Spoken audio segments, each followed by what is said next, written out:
গোপালগঞ্জের কোটালীপাড়ায় ঈদুল আজহা উপলক্ষে জমে উঠেছে কোরবানির পশুর হাট। ছোট ও মাঝারি গরুর চাহিদা সবচেয়ে বেশি।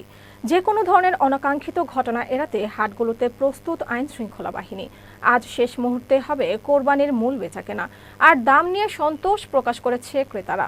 তারা বলছেন, ছোট ও মাঝারি পশুর চাহিদা বেশি থাকায় দাম একটু বেশি হলেও বড় পশুর দাম তুলনামূলক কম।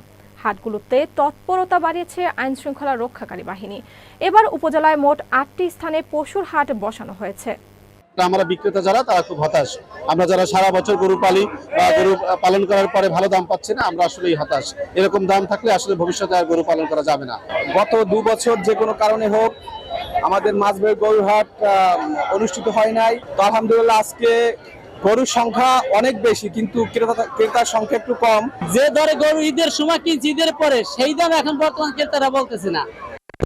খরচ তো দূরে কথা, মানে কেনা জায়গা থেকে এখন আমাদের লস আছে। সকাল ধরে এই পর্যন্ত গরু নিয়ে বসে আছে 2 দিন, কোনো কেনা বেচা হচ্ছে না।